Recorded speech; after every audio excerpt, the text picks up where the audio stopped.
From a young age, boys are surrounded by messages about what it means to be a man. These messages come from all directions: parents, peers, schools, media, and society at large.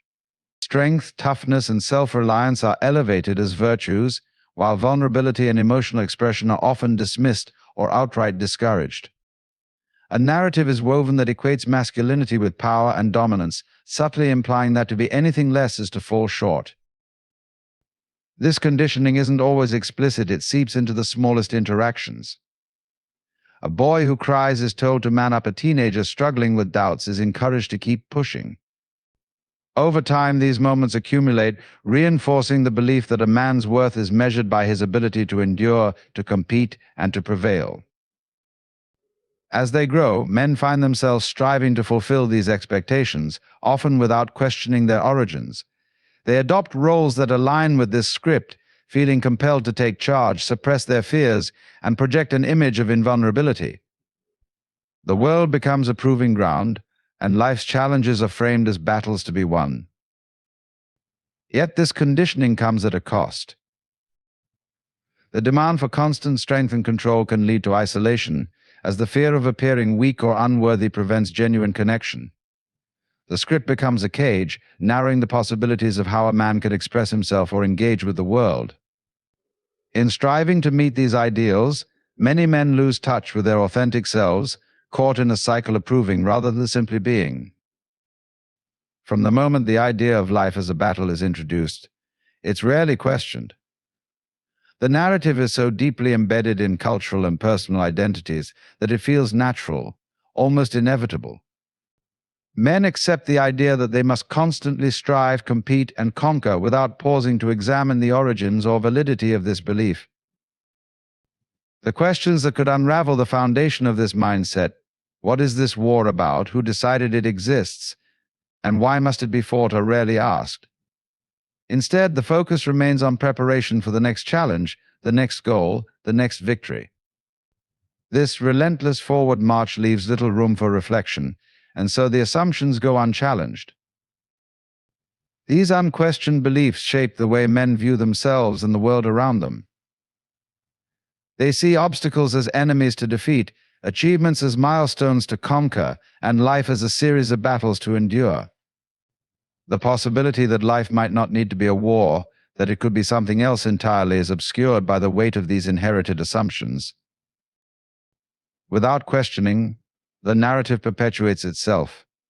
Men live within its confines, striving for ideals they didn't choose, fighting battles they don't fully understand, and rarely stopping to wonder if the struggle itself is necessary. It becomes a cycle, one that's self-reinforcing, as every effort to win feeds the belief that the fight must go on. Men are often driven by the belief that their worth is tied to their achievements. From an early age, they are encouraged to excel, to win, and to prove themselves through measurable success. This pursuit becomes a defining characteristic of their lives, with each accomplishment seen as a step closer to validation, respect, or fulfillment. As they strive to achieve, the goals become increasingly ambitious: better jobs, higher income, more recognition. The world reinforces this pattern, rewarding outward success with praise, status, and material gain. Yet the satisfaction that comes with these victories is often fleeting. What seemed like the pinnacle of success one day quickly gives way to a new mountain to climb, a new challenge to conquer. This relentless pursuit creates a cycle of striving. Achievements are celebrated briefly before being replaced by the next target, leaving little time for reflection or genuine enjoyment. The focus remains on what lies ahead, rather than appreciating what has already been attained. Over time, this constant push can lead to exhaustion and disillusionment. The sense of fulfillment that men expect to find at the end of their efforts remains elusive as the horizon of success continues to shift. The deeper truth, often overlooked, is that the pursuit itself has become the measure of a man, rather than the quality of his experiences or the depth of his connections. In this quest for achievement, the more intangible but meaningful aspects of life, love, joy, peace, and self-discovery, are often sidelined. The pursuit becomes a race, one where the finish line keeps moving, and the prize is rarely what it seemed to be. For many men, life feels like an unending series of battles. Each challenge conquered seems to be immediately replaced by another, as if the universe itself is conspiring to keep them moving, striving, and fighting. There is rarely a moment of true rest, because even when one goal is reached, the next looms on the horizon. This cycle creates a sense of perpetual motion, where every accomplishment becomes a stepping stone to the next challenge rather than a destination in itself. Men are encouraged to keep pushing forward, to never settle, and to believe that contentment lies just beyond the next victory. But the truth is, the struggle never ends.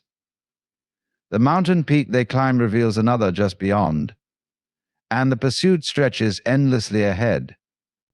This constant striving comes at a cost.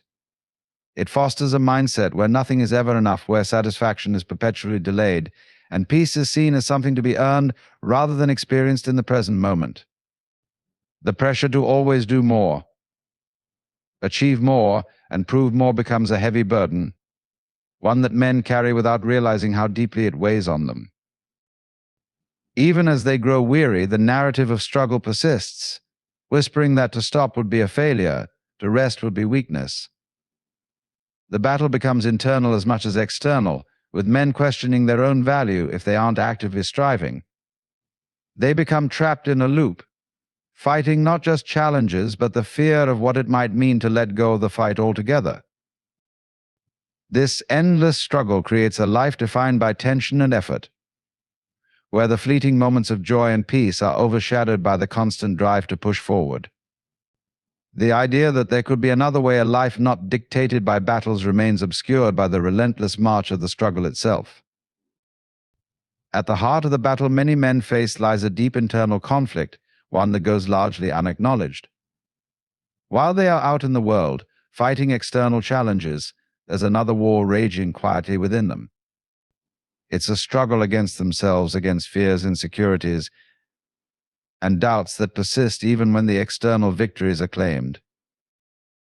Men are taught to be strong, to hide vulnerability, to never show weakness. But inside, they may feel inadequate, unsure, or disconnected from their own emotions. The expectations of what it means to be a man, stoic, unshakable, invulnerable, are so ingrained that they create a constant tension between the person they are expected to be and the person they feel themselves to be. This internal conflict is not always visible to the outside world. On the surface, they may appear confident, composed, and in control, but underneath there is a quiet battle between their true selves and the roles they are trying to fulfill. Every time they suppress their emotions, every time they push through pain or uncertainty without acknowledging it, the internal friction grows. It's like fighting an unseen enemy, one that doesn't relent and one that can't be defeated by external triumphs. Over time, this conflict can manifest in ways that are hard to ignore. It might show up as anxiety, depression, or a pervasive sense of dissatisfaction.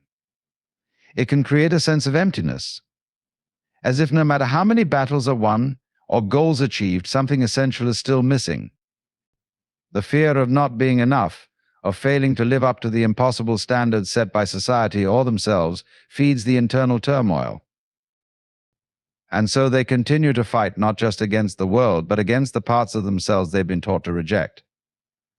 The very qualities that make them human: sensitivity, vulnerability, uncertainty, are seen as weaknesses to be avoided, not embraced. This internal conflict makes peace elusive because it's rooted in a fundamental misunderstanding of what it means to be truly whole. The inner war doesn't end because it's a fight against something that isn't an enemy at all. The illusion of control is perhaps one of the most deeply ingrained aspects of the mindset many men are taught to adopt. From a young age, they are encouraged to take charge, to shape their own destiny, and to be the masters of their fate. There is an unspoken belief that life must be controlled in order to be successful or fulfilling, and so they grasp for certainty and order, thinking that through sheer willpower they can dictate their own path. This illusion thrives because the world often rewards those who take initiative, who assert themselves, and who project confidence. Success, in its many forms, seems to confirm that control is not just possible but necessary. Men are praised for their ability to direct their lives, to overcome obstacles with determination, and to plan every detail. But the more they try to control, the more they realize that life is not so easily bent to their will. The truth is that the world around us is full of variables beyond our control: other people, unforeseen events, the simple unpredictability of existence. No matter how much effort is poured into controlling circumstances, there is always an element of chance, of randomness, that eludes even the most meticulous plans. Yet, the desire to control persists. Men often find themselves in a never-ending cycle of trying to arrange life according to their vision, only to be confronted by the reality that they can't anticipate every outcome or force everything into alignment. This striving for control creates frustration. Every setback becomes a failure to maintain order, every detour a sign that they've lost grip on their life. Yet the more tightly they cling to the idea of control, the more disconnected they become from the natural flow of life. There is no space for spontaneity, for the unexpected gifts that arise when one allows life to unfold on its own terms. Instead, they become entrenched in a rigid framework of expectations, always trying to manipulate circumstances to match a predetermined picture of success. The illusion of control is also tied to the fear of uncertainty. Many men are taught that to relinquish control is to be weak, vulnerable, or exposed to failure. But this fear of vulnerability only intensifies the need to maintain control, creating an unbreakable loop. In their desperate efforts to manage everything, they miss the beauty of life's unpredictability, the wisdom that arises from letting go of the need for certainty, and the freedom that comes with accepting the unknown. Ironically, the more they try to control, the more they often feel out of control, and in this paradox they find themselves chasing an illusion that keeps them from experiencing the fullness of life in its raw, unplanned, and sometimes chaotic splendor. The path to peace is not a destination to be reached through effort, nor a goal to be achieved through willpower. It is, in fact, the act of letting go, of stepping back from the endless striving that dominates much of life. Men, so often conditioned to push forward, to fight, and to prove, may find that peace arrives not by doing more, but by doing less. It is not a battle to be won, but a surrender to the present moment. At the heart of this path is the realization that peace isn't something external to be earned or acquired. It is already within, waiting to be discovered beneath the layers of tension, fear, and desire that have built up over time. This discovery requires a shift in perception. Instead of seeing life as something to control or dominate, one begins to see it as something to experience, to flow with, to accept. Peace doesn't come from avoiding life's challenges. It comes from facing them with equanimity, from allowing them to come and go without being swept away by their intensity. This requires a deep form of acceptance, one that is not passive or resigned, but active and aware. Acceptance means letting go of the need to control every outcome, of relinquishing the grip on how things should be. It means seeing things as they are, not as we wish them to be, and finding a place of balance within that reality. In doing so, the mind, so often consumed with thoughts of the past and future, can begin to rest in the present, where peace naturally arises. To walk this path, men must learn to embrace vulnerability. For too long they have been told that to be vulnerable is to be weak, that strength lies in stoicism and resistance. But in truth, true strength comes not from holding everything in, but from opening up, from allowing themselves to be seen, even in their imperfections. When they stop hiding from their own humanity, when they stop trying to be something they are not, peace begins to settle in. The path to peace also involves letting go of the need for constant validation or achievement. Men are often taught to define themselves by what they do, by their accomplishments, by their ability to overcome.